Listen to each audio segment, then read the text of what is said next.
Hello and welcome to Two Words Wolves Pod. I'm Ryan Eichten and with me today is Jack Borman. Jack, how you doing? I'm good, man. How are you? I'm good. Ready to have the Wolves start playing basketball again. It's been a nice week or so off here, but ultimately we gotta get going on this hopeful playoff run that'll either last a couple weeks or maybe a couple months. Yeah, I think either way it will be endlessly entertaining, no matter how you slice it. Yeah, very true. A lot different kind of vibe going in. Well, actually, I was gonna say a lot different vibe, but I don't know. Probably fairly similar first round vibes to Phoenix last year. Not as much doom and gloom as last year, but also I'm sure the general baseline for people was higher on last year's team than this one. Fair or not, but yeah, right off the bat, just wanted to kind of get your thoughts on what ended up kind of transpiring the last night of the season, really the last week of the season, where the Wolves win a bunch of games down the stretch, lose what ended up seeming like a pivotal game in Milwaukee. But they draw the Lakers. What do you kind of think about kind of the season as a whole in that sense, and them drawing the Lakers? It could have been the Nuggets if they just simply won one more game. If they end up losing that game, say in Memphis, or if Harrison Barnes doesn't help out the Wolves and beat the Spurs, the Wolves would have had to play Memphis on Tuesday.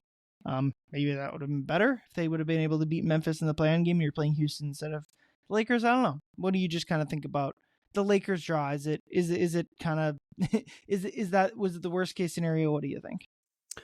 Yeah, I obviously don't think it was the worst case scenario because all these players will tell you, like, having a full week off to prepare and knowing exactly who your opponent is, like, they'd for sure take the guarantee of that versus having to go in the playoff or in the play-in and potentially getting, a more friendly, playoff matchup. But then again, like, the Rockets are no slouch either. When you look at, when you look at the games that the Wolves played with them this season, all of them were super intense, physical, pretty draining games. And so I think, that I don't know that would be a guarantee to be an easier series than this one. But yeah, just with the Lakers, I think there's just a ton of excitement for me personally in that, I gained such an appreciation for Luka and everything that he does, seeing him up close in person 5 times last year in the playoffs. Was at all of those games. And yeah, I think that he's just an insanely insanely maniacal genius when it comes to reading the floor and how quickly he can process everything.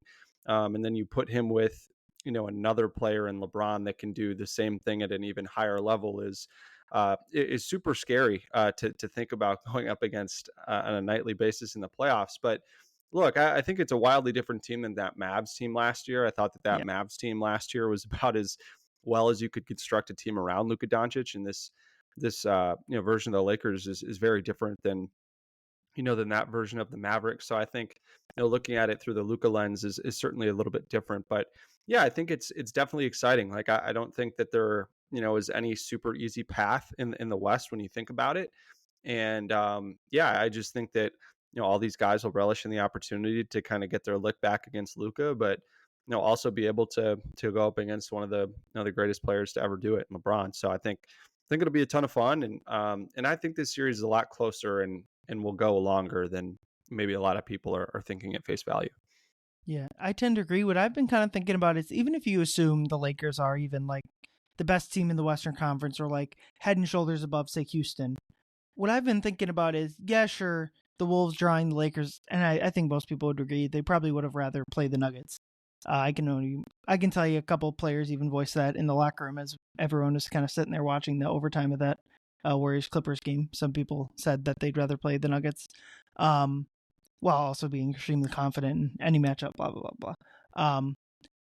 Even if like the Lakers is the worst matchup they could have gotten, and it does mean that like their chances of making the second round are lower than it would have been against X other team.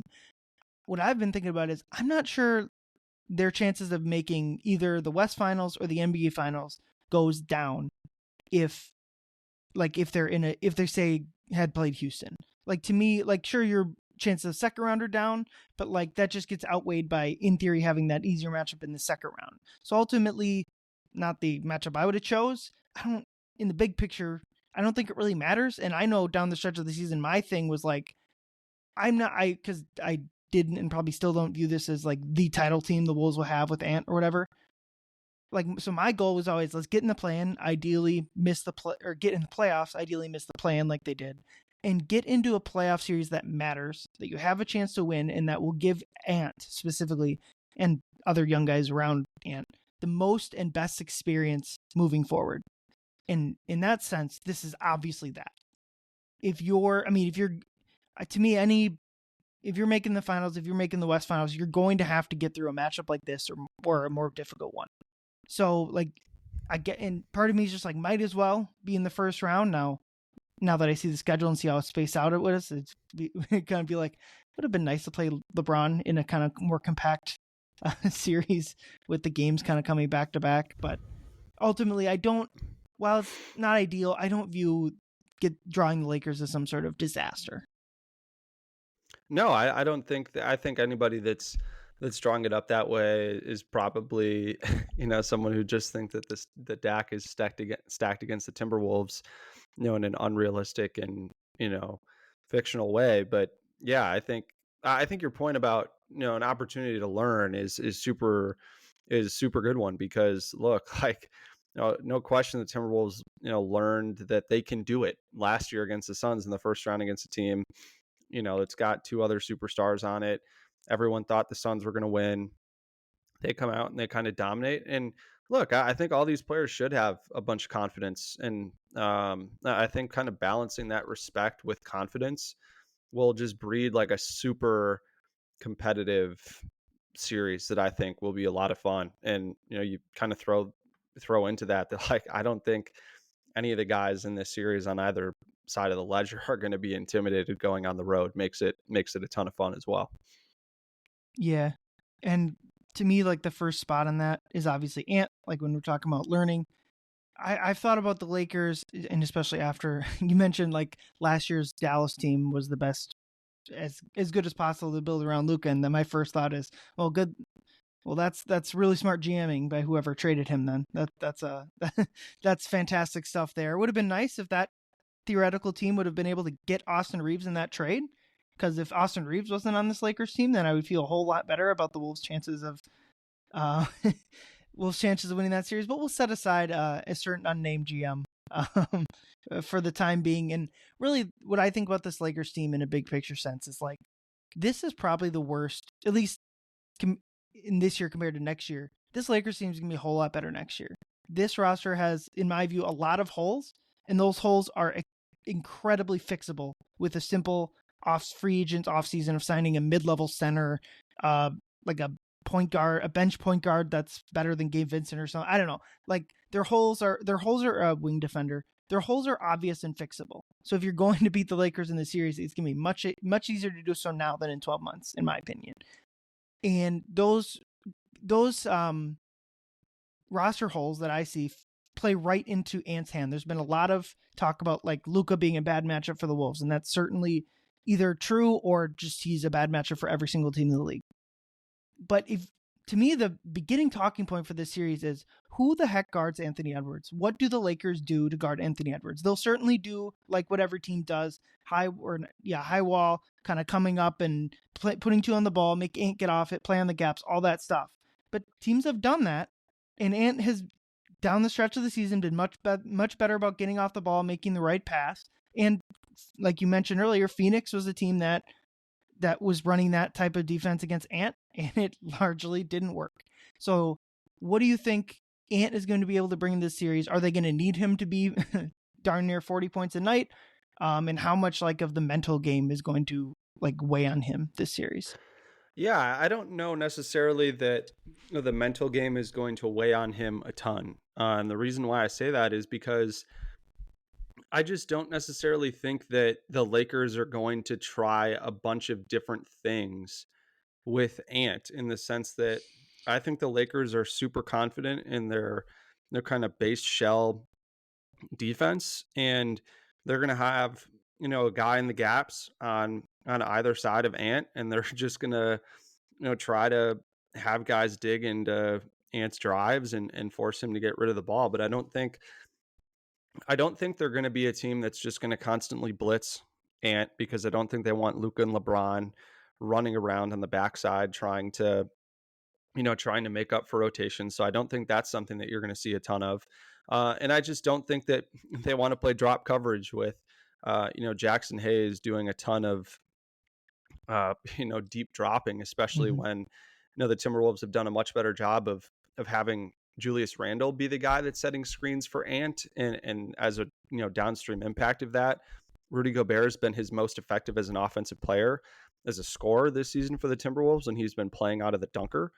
So I think for Ant, the possibilities for him will certainly be there, and I think, not only for him to kind of get guys going in the corner, especially, but I think for him too, like, just the way that he sets up his screens and the way that he sets up his dribble handoffs is going to be super important. And I think the more that he can kind of mix up how he decides to go into those things, how to come out of those things, is going to be really important. And I think the more that the Wolves can kind of vary where they're setting screens for him, where they're giving him the ball, have him start off the ball and come get it on the ball. I think all those things that you can try to do to, prevent the Lakers from getting set in that shell as much as you can is going to be really important, because it's a really good defense when they do get set up. And, it's a team that's better at defending the paint without Anthony Davis, which is saying something. And that's just because this team has done an excellent job of keeping ball handlers and cutters out of the paint in general. So if Ant can get into the paint, I don't think that he'll have a whole lot of trouble either scoring or creating for other players. I think it's more just like, what creative ways can the Timberwolves use to help get Ant downhill without having to just exert his energy over and over again. And I think it'll be just as important for Ant to, be patient as it will for the Timberwolves coaching staff to get creative in terms of, how they're using him on the ball. Yeah. Personally, I'm like really excited to see what Ant can do in this series because, like I said, they just don't. They do play like better defense than their personnel would suggest, but like ultimately in the playoffs, like that type of stuff isn't as important as a lot of time, like having defensive talent and being able to like enforce that side of the court. And I just, no matter what they run, I do think like Ant is going to have like a big series, a huge, like as big a series as he's had in a long time, or since last year's playoffs, long time. Um, yeah, and I just what I've seen down the stretch from him in the season, especially like when teams do put two on the ball and he's having to like find Rudy in the short roll, he's been so much better at being able to do that. And then like you mentioned, if they're gonna play drop coverage with Hayes, Ant's just gonna walk into a ton of threes, and that reminds me of like the first, what was it, like a month or so into the season, and teams were just continuously dropping on him, and Ant for just like a month straight was walking into threes and making four at a game at like a 42% clip. um I wonder, like, the big thing for me is like Ant is going to either have to play as be the best player in the series, or like make you think about it with him compared to Luka for them to win this series. If it's, and the opposite is true, if we're talking about LeBron versus Ant as like the second best player in the series, I think the Wolves are going to be in deep trouble. Um, but I just view, and there's the Lakers aren't going to like rely on a 40-year-old LeBron James as much as they are on Ant. So that's a part of it. But like I just think I think this is a big, huge opportunity for Ant. Obviously, last year his status rose a lot, and this is just another opportunity for him to kind of hit the gas again. And for all, to me, like, if you're looking to pick nits with Ant, and certainly I have, and I'm sure you have picked plenty of nits with Ant throughout this regular season. In the past, those have all gone away during the playoffs. He's been able to kind of brush all of that aside and put together big performance after big performance. And I guess I would expect that to continue. Yeah, for sure. And I think for Ant, it's just going to come down to me, anyways. It's going to come down a lot to, can he find the right balance between being smart and taking what the defense is giving him and, kind of objectively doing what is best for the offense in terms of trying to create the best shot possible versus, you know, remaining aggressive enough so that the defense isn't just kind of completely taking him out of the game from, a mentality and a, attacking standpoint. And I think, those are kind of things that you kind of got to go through the fire in order to learn. Mm-hmm. And I think certainly Ant now having, 27 games of playoff experience, that it's certainly something that he can build on. And I think especially last season, how many different types of defense that he saw or that he faced, and how much teams are switching it up on him from night to night basis this season, I think will certainly help. And again, too, I think everyone wants to first talk about LeBron in terms of the days in between games and all of that. But I do think it's also going to be really important too for a lesser experienced Timberwolves team to be able to kind of get in the film room and figure out, all right, this is what we just saw. How can we turn around and fix this? Because I do think that, again, the Wolves, if they're able to play to an identity and play super hard, I think that can kind of weigh on a Lakers team too. So it'll be kind of interesting to see for me, first and foremost, though, how Ant balances the, doing the right thing versus maintaining an aggression. Yeah, that balance to me has been the story of Anthony Edwards' season the entire time. There was a point it didn't come up. Like I said, he was walking into threes that whole first month. But when they did start to when November, December, when teams just started to blitz him, and he ended up being like the most blitz player in the league this season. When teams started to doing that, he struggled in December and probably like early January. He was like varying wildly between getting off the ball too much or just like trying to go hero ball. There's those Warriors games where he was just, I would say, just not as good as they needed him to be. And I just feel like that has gotten so much better down the stretch of the season. And clearly, like you mentioned, the time off, I think the coaching staff has really been able to show him like what he needs to do and find that balance between. Yeah. And just to go off of that, like this is from Owen Phillips, the stat that you're referencing, Ant got blitzed on 15% of his pick and rolls.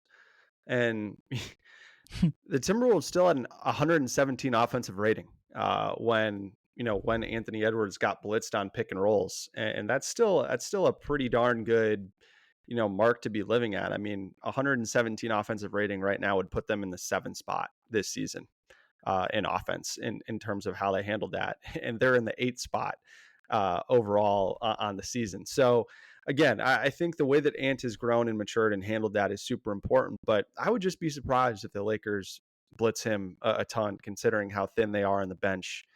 Maybe they blitz him more if Vanderbilt's out there, but I just don't think that they've got the guys to rotate behind and fly around as much as people might seem to think they will.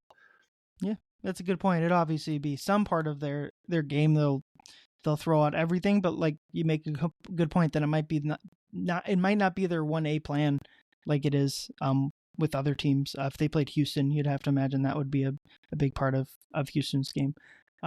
Let's move to the other side of the ball.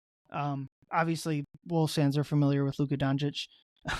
This whole Timberwolves team is familiar with Luka Doncic. Obviously, he ended I believe is the best Timberwolves season in history last year and ended in the Western Conference Finals fairly unceremoniously, similar to Luka's run in Dallas, ended fairly unceremoniously, or recently too ceremoniously, if you follow my drift. But stopping Luka Doncic will be a big point of this series to the extent that you can stop such an unbelievable player. It's incredible that the Lakers have possibly the greatest player to ever live, and he's not the best player on their team. It's been kind of scary to see when he first started playing with the Lakers. Maybe it was mental, maybe it was physical, but he just kind of seemed off. And as of late, I think he's brushed off. Probably going back to Dallas probably helped him mentally. I'm sure he's brushed off a lot of that. Jaden will start on him. I would assume that'll be like the first 1A matchup. And I'm just kind of curious of like who else they throw at him, whether it's Randle or Nikhil's probably too small, or Nas at times. But what it looks like you mentioned, being a totally different team than Dallas, like how much is the difference between Gafford Lively to now Jackson Hayes? How much does that affect Luka being able to throw lobs? When they go small with DFS and Rui playing the two big slots, how much does that affect him? Because I do think, well, obviously Luka can score one-on-one, hit the step backs, do all that. The lob game was as big of a factor as him torching the Wolves as him scoring himself was. So what do you think the Wolves are going to be able to slow him down more than they did last year, or is Jaden just not the type of defender for Luka?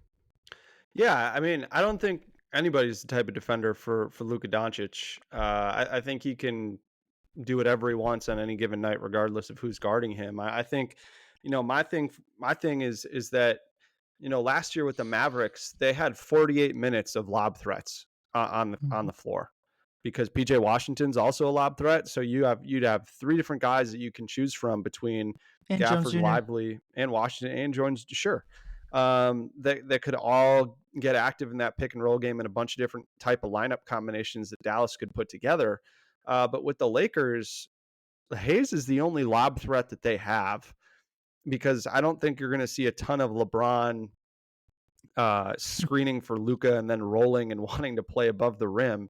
And so, and the thing with Jackson Hayes is, Jackson Hayes in games that really matter for the Lakers generally ends up playing less than 20 minutes in those games. And I think that JJ Redick just totally wants to default to what he trusts in terms of lineup and style of play. And it has more to do with the defense than anything else for me.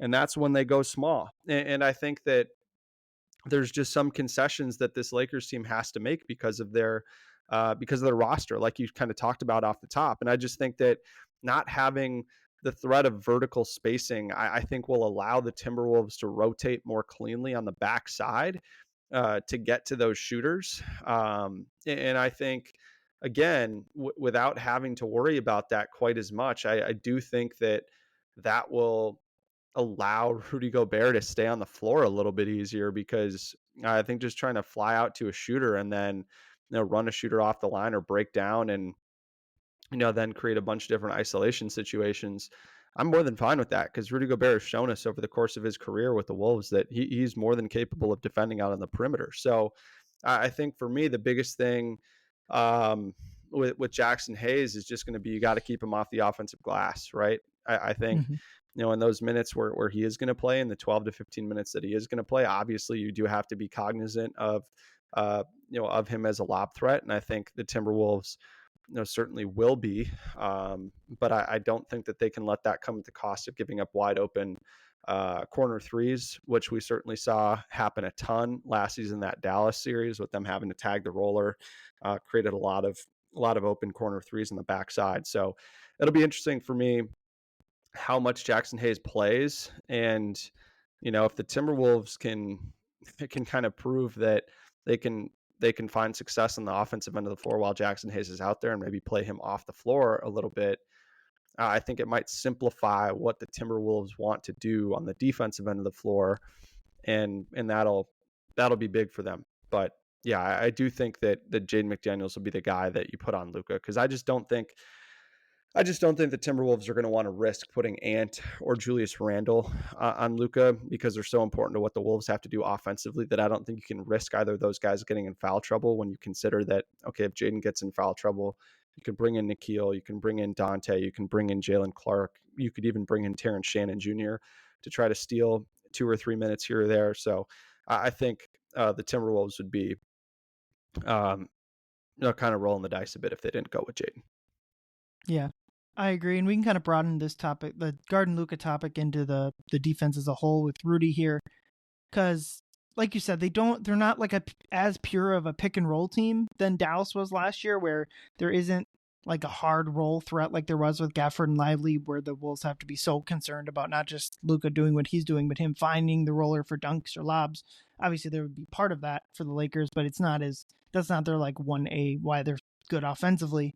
But they do have, like, where the Mavericks only had one secondary scorer with Kyrie off the ball. The Lakers do have two. They have LeBron and Reeves, who both can, especially like through a rotating defense, can carve that up if that's where the Wolves are at. So that's kind of like the give and take of what this Lakers team versus the Dallas team does well offensively. Obviously, we talk about quote unquote narratives. Obviously, the narrative on Rudy's career in the playoffs has just gotten so out of hand at this point. The Terrence Mann game, people have not been able to get that out of their heads. in terms of what Rudy's going to be able to do. I do think like any minutes the Lakers play Jackson Hayes just kind of feels like a gift to the Wolves. It just makes it, while like the 5-out stuff with Rudy, like how, like I said, the narratives are so out of base with that in terms of like playing him off the floor, quote unquote. It does, like, that is the most effective way to play when you're going up against Rudy, because it does take away some of what he's good at. And so playing Hayes, and to a lesser extent playing Vanderbilt, does give those easy minutes to plop Rudy on, to plop Rudy on those guys, have him sit in the paint and do what he does best. So when the Lakers do go 5-out, which I would assume would be Rui and DFS playing the bigs, and then the big three of LeBron, Luka, and Reeves, what does the Wolves look like then? And is Rudy going to be able to, like I said, I'm confident Rudy is going to be able to defend well in those lineups, even if it's not like his best defensive alignment. DFS and Rudy can shoot, but they're not Malik Beasley or whatever as corner 3-point shooters. So there will be like, he'll have to recover out to those guys in the corner. My question is like him offensively, is when they go with that lineup, they're going to need him to dominate that lineup and not score 30 points a game or whatever, like he did against Brooklyn, but like dominate the offensive rebounds. Like there's just no one there to box him out. So grab a bunch of offensive rebounds and just like, I guess this is true with every defensive alignment, like be able to play out of the short roll, make the correct pass. And the back downs obviously aren't something that we're looking for, but even just like if he gets great positions, he's been doing this lately, gets the ball great, either pump fake, take a single dribble and dunk. He's been doing that fairly well as of late. So I think like Rudy is especially against the smaller lineups, is like such a big X factor in this series to me, because the Wolves to me are just not good enough defensively for like in the big picture, like for 30 minutes a night when Rudy's not out there. Yeah, I think that's totally fair. And I think, how the Wolves try to play defense while Rudy's out there is going to be important too. Because I think, maybe one area where I think this Timberwolves team is worse than the Timberwolves team last year was that I think team last year was much more used to having Rudy out in space and was much better at rotating behind Rudy and protecting the rim. I think Karl Anthony Towns is significantly better at that than Julius Randle is. And we'll obviously get into, Julius, obviously the good things that Randle does and how that will give the Wolves some different advantages that they didn't have last year. But yeah, I mean, look, the Wolves are going to have to do a really good job of trying to keep the ball in the middle of the floor and taking away corner, outlet passes, because Finney Smith, 44.5% from three. Rui Hachimura, 44.5% from three. Gabe Vincent, 39.5% from three. Austin Reeves, 46.5% from three. Jordan Goodwin, 39.5% from three. All those guys are really, really good corner 3-point shooters.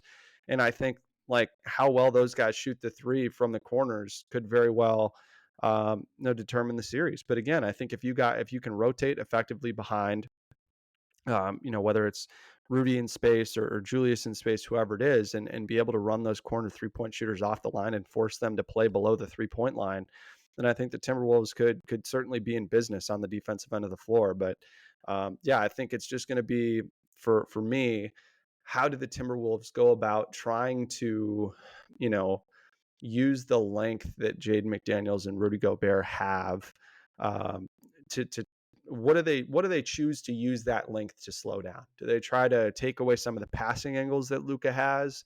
Do they do that to try to be more of defensive playmakers and let someone like Randle or Nas try to guard Luka, and then McDaniels and Gobert are the ones that are rotating?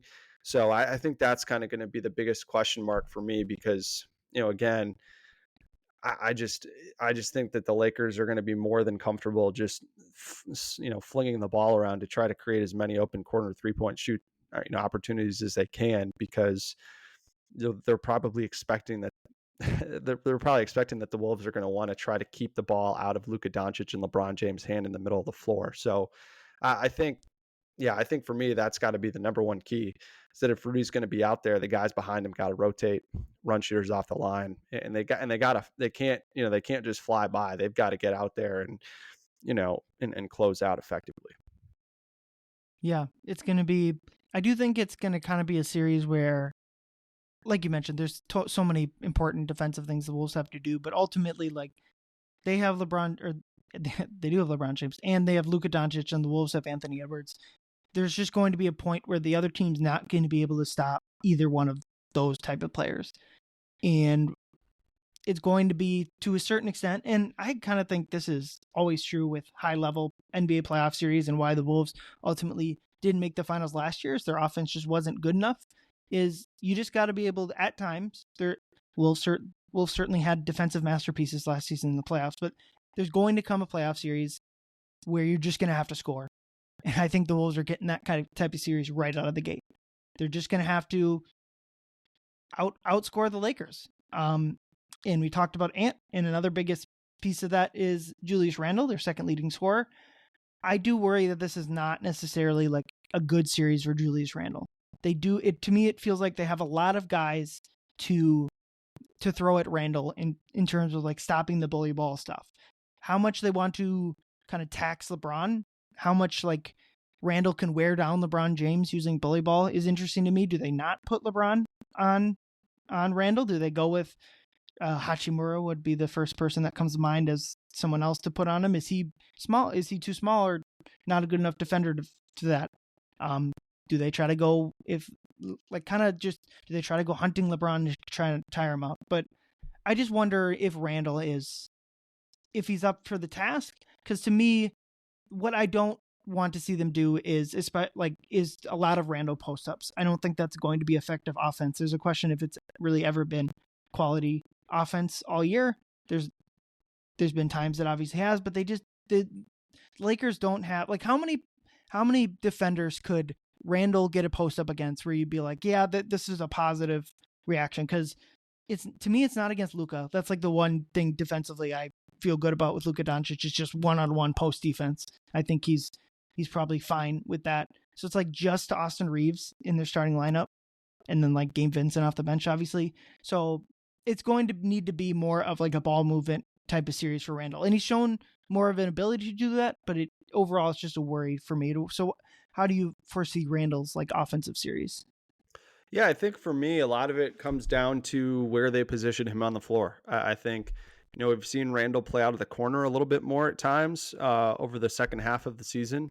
And I think, he's certainly done a better job of shooting out of the corner, really just in general over that frame. And I think that is really important for the Wolves because I do think that it unlocks a little bit more in terms of, maybe using Jaden as a screener for Ant a little bit more, which is certainly something that they could get into a little bit more. But if they're going to end up playing Julius Randle in the slot, which I think is something that would be, obviously smart for them to do, I think that he's going to have to be really decisive and really on target with a lot of his passes, because look, Julius Randle does have a rare ability as a guy that is both very effective at putting the ball on the deck, but also, using his size and strength and athleticism really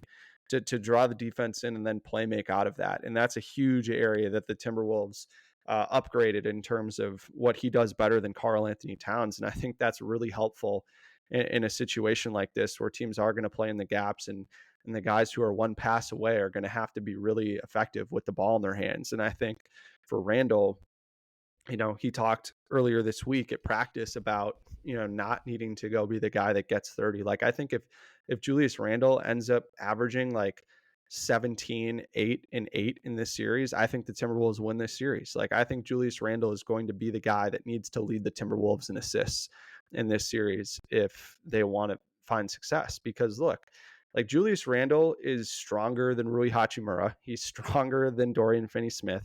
And you can make an argument, right or wrong, that he's right there with LeBron in terms of his strength. And I think, one other thing to look at, like, It's the first year in LeBron's career where the Lakers were a better team with him on, like his team was better with him on the bench than on the floor. And if you just want to look at the the Lakers defensive rating with respect to LeBron being on or off the floor, like they had a defensive rating of 117 with LeBron on the floor this year. It's 25th in the NBA. And with him off the floor, their defensive rating was 109.1. That's tied. That'd be tied for second in the NBA. And I think the more that you can activate, and force LeBron to get in a stance and guard and have it be someone like Julius Randle that's super physical and is going to have the ball in his hands quite a bit, I think that's super important. And then if the Lakers do decide to put Rui Hachimura on him, like you want to look at the last, since the start of the 23-24 season, they've matched up 4 times. And Rui Hachimura has been the guy that's guarded, Julius Randle the most out of any of the guys in the Lakers. And Julius Randle has 20 points on 9 of 10 shooting from inside the arc. 4 assists, no turnovers, and has drawn 1 shooting foul in those 75-ish possessions. So like, it's pretty good numbers. And I don't think that Rui Hachimura is as good of a defender as he gets credit for, especially against guys that are just as big as he is. So I think it'll be interesting to see what happens, because I actually think this is a really good series for Julius Randle in terms of, if he's able to be really successful. I think that Lakers are probably banking on what you're saying, that like, oh, well, we've got the guys to handle it. We're not really going to worry about it too much. But like Julius Randle was an all NBA player a couple of seasons ago. And we've seen why over the second half of the season. I just think that he's going to have so much opportunity with the ball in his hands to make or break this series for the Wolves, because Anthony Edwards is not going to be able to have the ball in his hands the whole entire time. And he knows that. And I think, the more that he can create open looks for, all of his teammates, whether that's Dante, Nas, Jaden, like you got to trust that those guys are going to knock down those shots. Yeah, it's the biggest thing that you said there is, I think, like making decisions quickly will be the biggest thing. That's been an up and down thing for him all year. Certainly at the beginning of the season, it was pretty brutal with the slow decisions, the slow backdowns, the brutal turnovers. Although I always bring up, like, those weren't always fully his fault. Like, he had 4 guys on the court, just statues out there. But that a lot of that has gotten better, and certainly like right before he got hurt and right after he got hurt, he was doing a fantastic job, like playing within the flow of the offense and making quick decisions. So that's going to be the biggest thing to me is, can you make quick, right decisions? And I think he understands like what those decisions are supposed to be and like what his optimal role in the offense is for the team to be its most successful. And I think that's certainly important when you're kind of comparing and contrasting, what he looked like at the start of the year versus what he looks like now. And it seems like he's pretty secure in what his role is now. Yeah. And I think that's huge for the Wolves.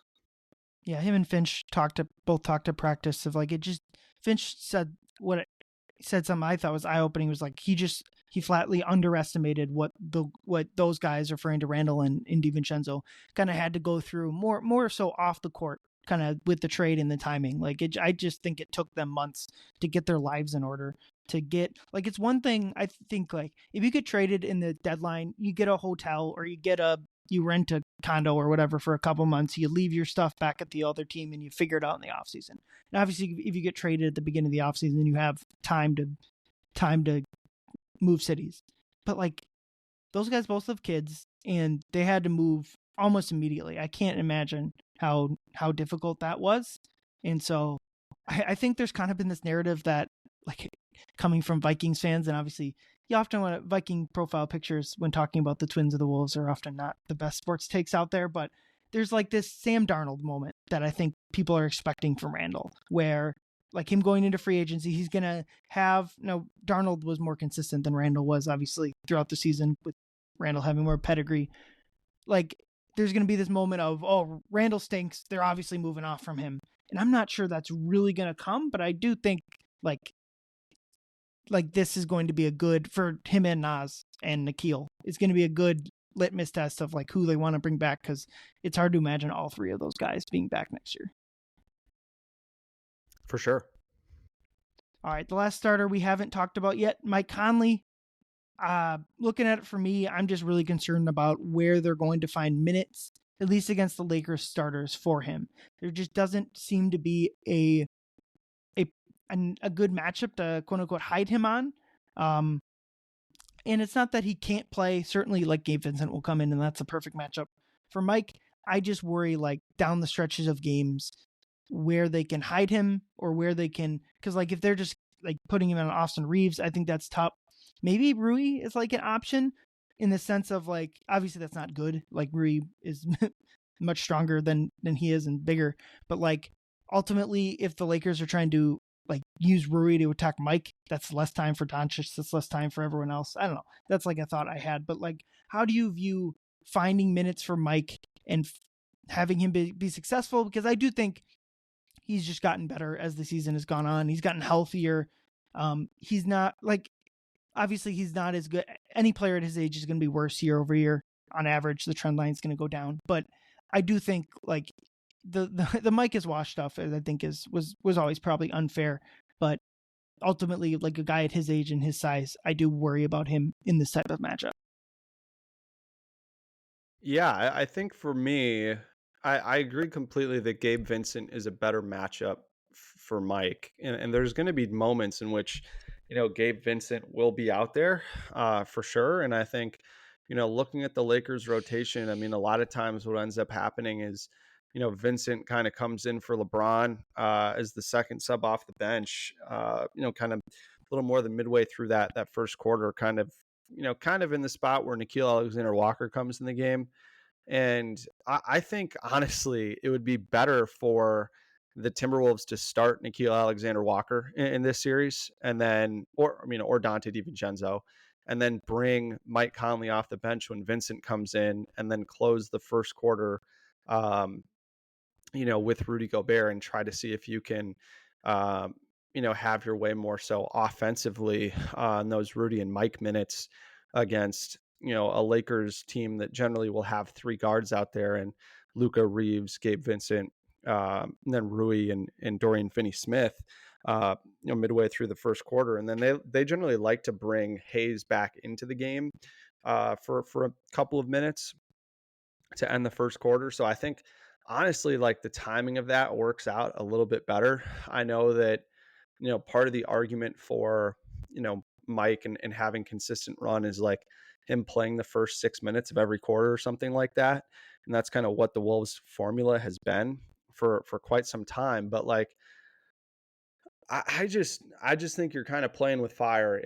If you start Mike Conley, he's going to guard Austin Reeves. I mean, looking since the start of the 23-24 season, Mike Conley's played Austin Reeves, 7 times, and he has by far the most amount of, possessions guarding Austin Reeves over that time. He's guarded Austin Reeves for about a fourth of the time that Austin Reeves has been on the court. So I think, that's the matchup for him. And I think, again, like it also could just be tough for Mike to stay out of foul trouble too. Like if they're just going to consistently hunt him, I think, the only positive that I could see from Mike from a defensive perspective is just that, if he's able to play up the line and he can kind of, in some cases, deny the ball and force, Reeves to have to work up the floor a little bit more to get his touches. I think that might help just to force the Lakers into more late clock situations and force them to play a little bit more in one-on-one. But then the other thing too that I worry about a little bit in terms of the Lakers offense, if I'm a Lakers fan, is just that, if Mike Conley's out there, the Lakers may be in a spot where they're just spending way too much time trying to fudge with the matchups and find the one guy that they want to just attack relentlessly, and they get too caught up in trying to, attack a certain guy that they aren't running good offense, right? And so that'll be something too that I think you monitor with Mike. But I just would be considering how the Lakers like to construct the rotation with then, having Reeves, LeBron, Dorian Finney-Smith, Rui, and Luka, that small ball lineup that's been awesome for them, plays the majority of the second quarter. And as to put it kindly, like I just don't think there's much of a spot for Mike in that type of lineup. I think he's got to be out there when Hayes is out there and they're running more standard pick and roll stuff, and he can be kind of a chaser around that kind of construct of an offense. Yeah, I agree. As far as starting Mike, I think what's clear is at least for game one, they're going to go with Mike as the starting point guard. And this is kind of a generalization about usually coaches wait until the second game to make a big change, just because it's like you want to feel out your opponent, at least originally, and then you don't want to like signal to your team or whatever like we're waving the white flag, or like we're gonna try to play how we want to play first, and then if we need to make a change, we'll do so. And that kind of how the season went. They started Mike for a long time, and then they eventually went to Dante to start for that short stretch. And then once after Dante got hurt, the rest of the season they were winning games, and they stuck with Mike. Yeah, that kind of brings us into like my main topic is like who closes for this team. And obviously Mike versus Dante or Nikhil is like one of the biggest ones there. I kind of agree with you because the Lakers ultimately are going to go small. I do think like your point about like if the Lakers are trying to relentlessly attack Mike with like Reeves or Hachimura on a switch or whatever, like they're missing out on Luka possessions. They're missing out on LeBron possessions. Like I don't think in the big picture that's necessarily what they want to do, but also I think to a certain extent Reeves is not a good matchup for Mike. So what do you think is like what should be the Wolves closing lineup, either if the Lakers are going with their traditional lineup with Hayes or if they're going small with DFS and Rui? And to me, like the two biggest pivot points there, because I think Ant and Jaden are almost in every single one of those lineups, barring foul trouble. So it's like, do you want to go with Mike or Dante as the quote unquote point guard, or I guess Nikhil? And then which two combinations of bigs do you want to go with? I have a hard time seeing how like Rudy's not on the court either. Like the Nas, Randall, obviously there'll be time for that, but like as like a closing, let's win this game.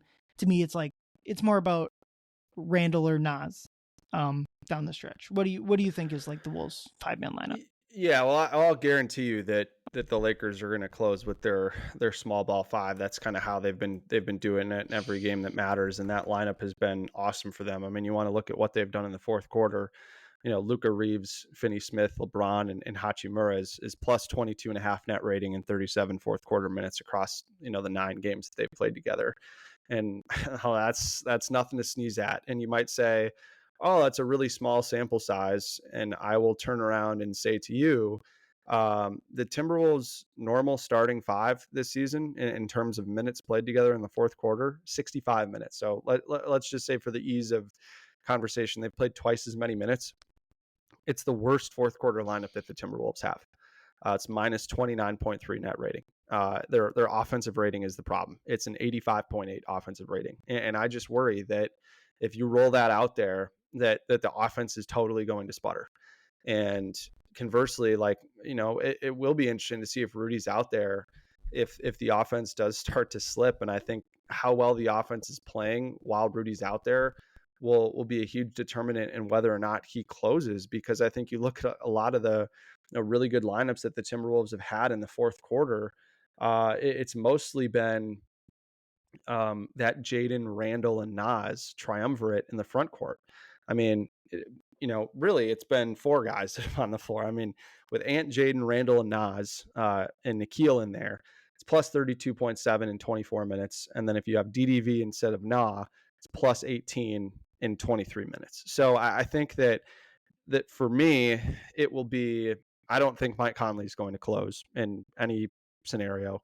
I think if he does close, I think that is a sign of like Chris Finch needing to be proven wrong in order to pivot off of that, which I think would be somewhat disappointing. But I mean, that's just kind of the way that Chris Finch is, and I respect that and I understand that because it's been largely successful over the last few seasons.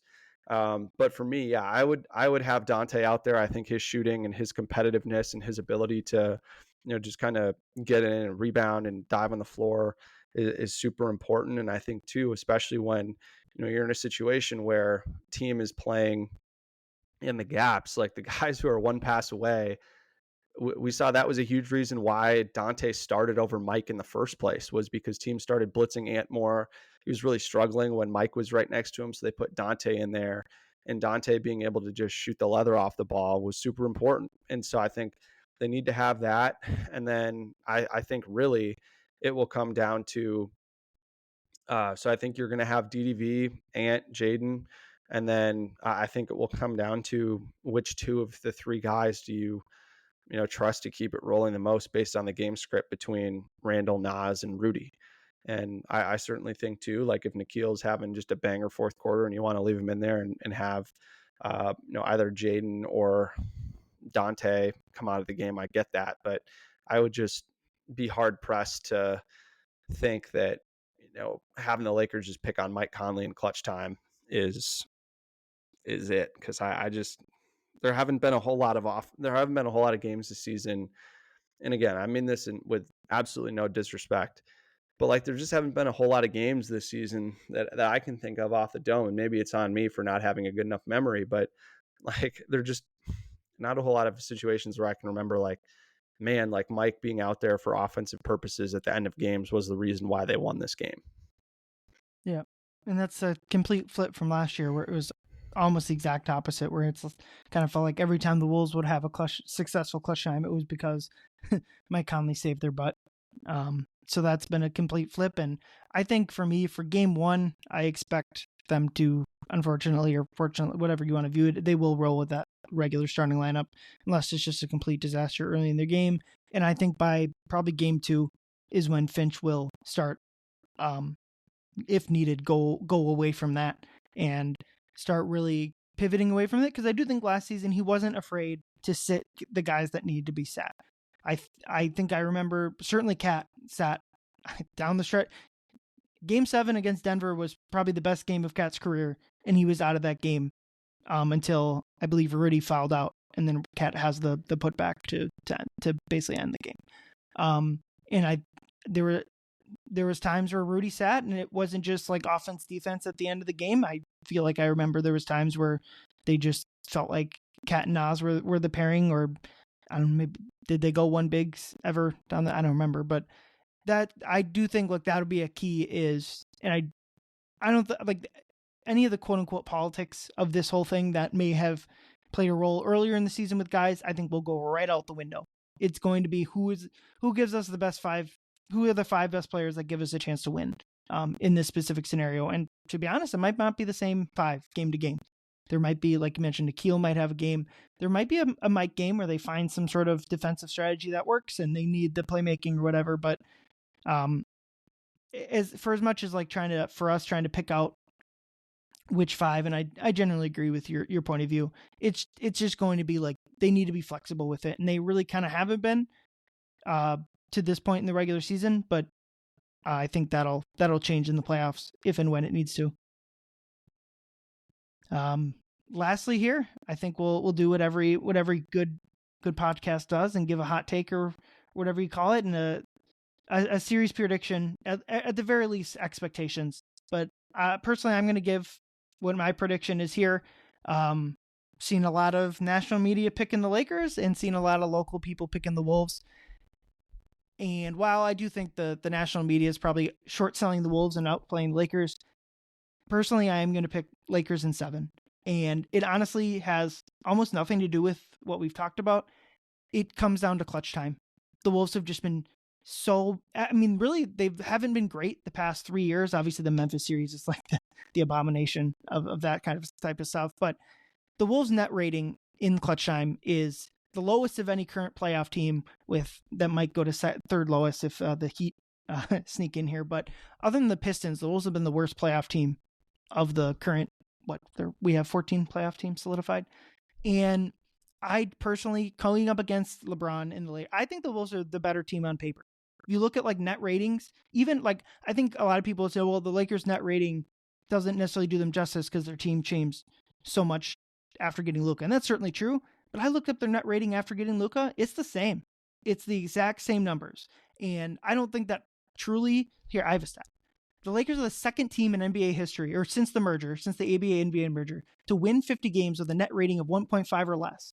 So, like, they're an outlier in terms of net rating and wins. The problem is that other teams, the 2018 Cleveland Cavaliers that went to the NBA Finals, probably, other than the championships, LeBron James's crowning achievement was dragging that crappy Cavs team to the finals. And that run obviously ends with basically J.R. Smith taking the ball out when they're down 1. Or no, it was tied and they lose in overtime. The Wolves are the better team in paper, and I do think they're going to have the lead in almost every fourth quarter. I think that's what will come down to it. And personally, I just don't trust them to either run away with 4 total games or win enough clutch games to win 4 out of 7.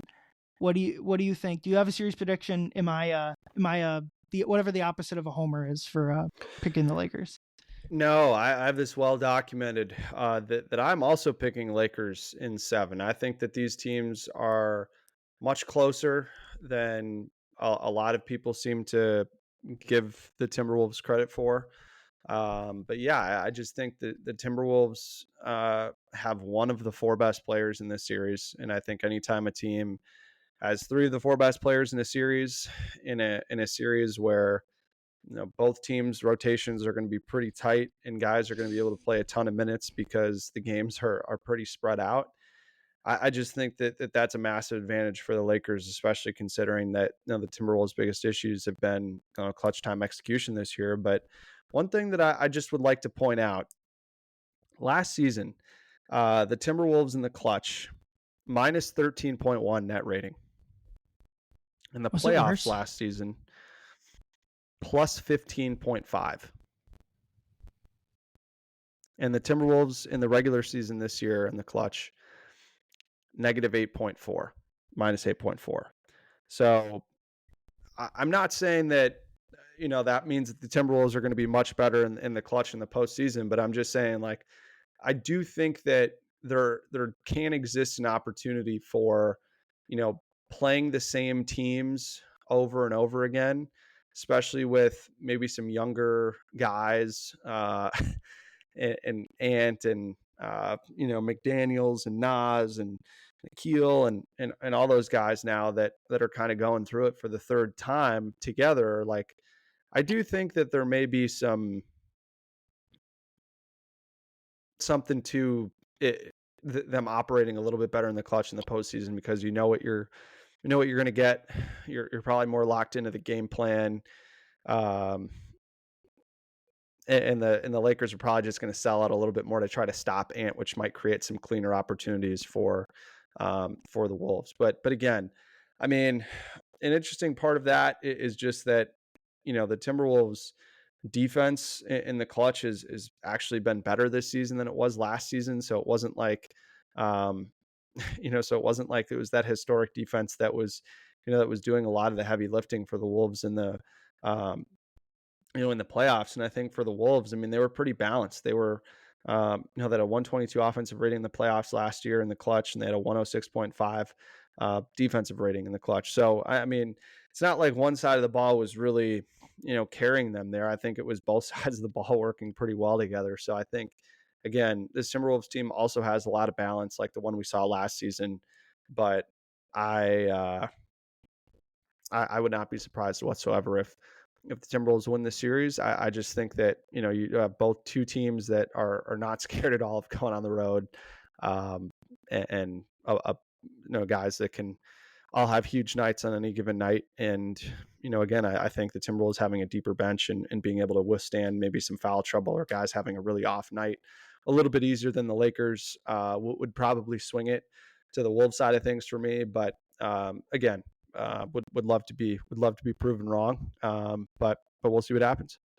Yeah. And I do think, and I it seems like you're in this boat too. While we're picking the Lakers, it's more of in the sense of like 51 is greater than 49 or 55 is greater than 4. Like it's not that we view this as some sort of unsurmountable task for the Wolves. It's just like, if you're telling us to, here's a good point. Again, I don't bet on sports, but like, if you're giving us even money on the series, we take the Lakers, but they're minus 195. If you're asking me for value on the series price, I would probably go with the Wolves.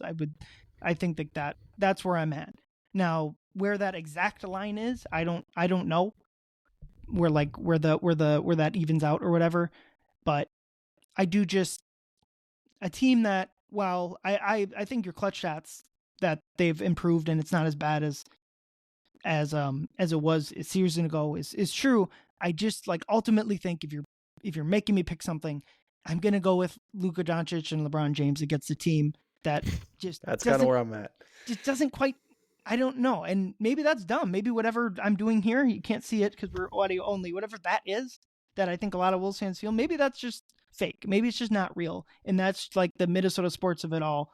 Let me rephrase. The Minnesota men's sports of it all, that like we just are not having it. But also, like, if I came in here and says Wolves in 4, that's a homer take right there. But yeah, I think anything can happen. I guess I would, either team winning in 5 would pretty much would knock me off. But I guess we didn't expect the Wolves to sweep the Suns, and we certainly, if people were picking the Mavericks, it was in 6 or 7 games. So yeah, it'll be fun. The funnest part is there's a good chance on Saturday night when that game is over, none of what we said here matters, and we'll all have new talking points about what went wrong, what went right. It'll be fun. Jack, you're going down there for games 1 and 2. I'm trying to get down there for game 2 myself. We'll have Leo there for game 1, so this pod will be there covering the series. I'll probably try to do some sort of quick hitter after game 1, and then Leo and I sometime as well we'll hop on and recap game 1. Jack, what do you got going on for coverage of the series?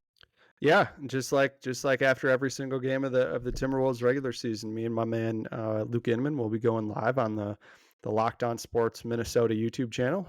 So we go live, within 5-10 minutes of the buzzer going off for instant analysis and reaction. We'll probably go anywhere from 30 to 40 minutes after those games, and then you can find the audio of that after the fact on the Locked On Wolves audio feed, where Ben Beacon does a great job, breaking it down every day, Monday through Friday. So I joined him for Friday's show on that feed. So doing kind of a little bit of what we did here, covering a few different things, but yeah. So it'll be a ton of fun. I've never been to LA, so I'm very excited to go see Luka's playoff debut as a Laker, and hopefully see the Wolves at least get one. So the energy coming back home is pretty good.